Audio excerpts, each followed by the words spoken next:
Welcome back to Ghastly Trails. This episode finds us about 16 miles southwest of Glasgow, near a small village in Renfrewshire, Scotland. The reason for our visit today? To visit the Kenmure Hill Temple. Easily reached by car or public transport, I personally chose to take the train from Glasgow to Howwood train station, and from there it's only a short few minutes cycle. The temple sits at the top of a hill, and I discovered two different methods of ascending it. Closest to the station is a field next to a lay-by, with parking, and entering through the gate next to it takes you into a field that can be followed up to the temple.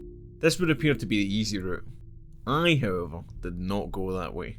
The other way, that also requires you to best a gate, sees you navigating through a short but muddy field, and then scaling a reasonably steep hillside littered with rocks. This side is by far the cooler reveal for the temple as you approach, and perhaps for those that aren't part goat, some free adrenaline as well. So what's the temple story, you are no doubt wondering? Well, I'll get right down to the biscuits. There's a great deal of speculation about the purpose of the temple, but records indicate that it was built around 1760 for Colonel William MacDowell, a wealthy merchant. However, in reading further into this, there seems to be not only speculation on the purpose of the temple, but also when it was constructed. The Renfrewshire Local History Forum seems to suggest it was built in the early 1730s, but there are some sources that suggest it was built even as late as 1776. Given a range of almost 50 years, it's quite difficult to pin the commission of the construction of the temple onto one person, especially considering William MacDowell had a son, who just so happened to be called William MacDowell. The temple has architectural similarities with the work of James Gibb, specifically designs published in his 1728 Book of Architecture. I found these keystones, for example, that are an exact match for the ones seen above the temple's windows. The distinctive octagonal shape of the temple, however, may have a far deeper meaning and a more sinister purpose. So what are the theories regarding its purpose? Speculation is rampant. Some believe it was a place of worship for the workers of the land. Some suggest that the temple may have been built for the landowner's wife, and there's a rumour amongst the locals that she may have been a Buddhist. Some believe it sheltered the women folk as the men hunted below. Some believe it may have been constructed for the care of a sick child, and some believe it had no purpose at all other than to provide a point of visual interest. I think the most interesting theory is that it was constructed as a Masonic temple. That's right.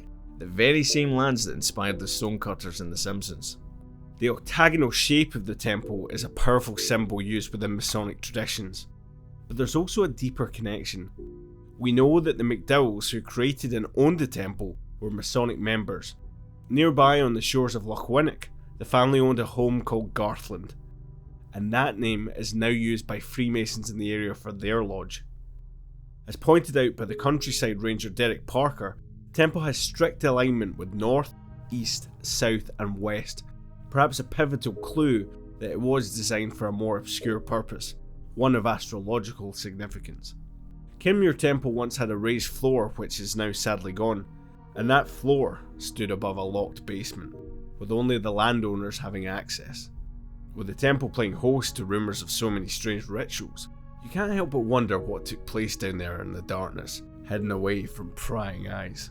Colonel William MacDowell and later his son were notorious in the area for altering the landscape to their liking.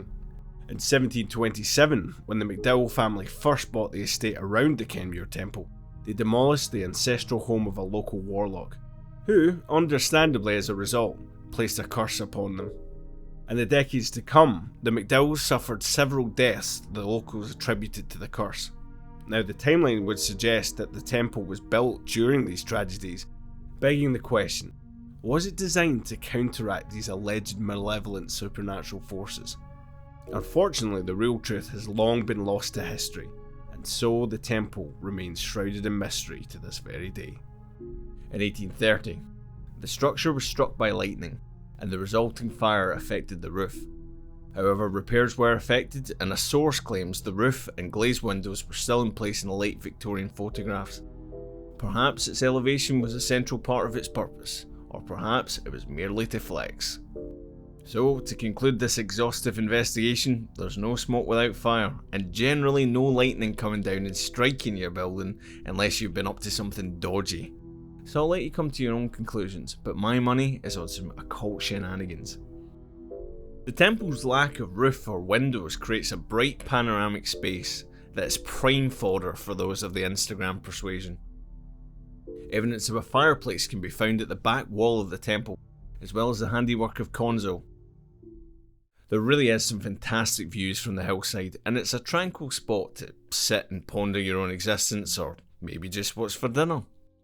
I went on 2 separate occasions and found the odd hill walker very early in the morning, but the site didn't actually busy up until later on in the day. Even then, it wasn't exactly Piccadilly Circus. So, the descent. Again, you've got 2 options. 1, go back down the relatively uneventful field, or throw yourself down the rocks. I, of course, chose the latter.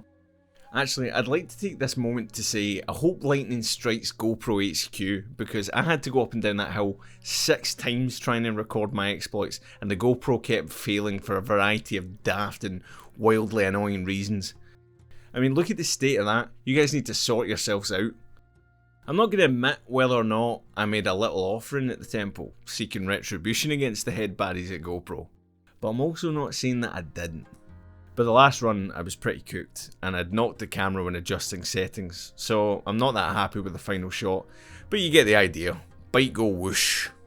For those that are reasonably accomplished mountain bikers, there's not too much of a challenge until you reach the bottom section and have to navigate through the rocks. Though I would recommend a full suspension bike.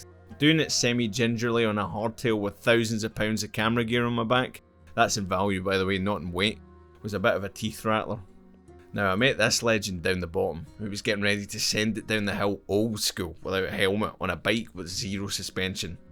I never hung around to see him attempt it, but I like to believe he did manage it, and you know what, I think he did it for us. Well, his remains weren't there the second time I went, but he may have been airlifted to the hospital in a number of pieces.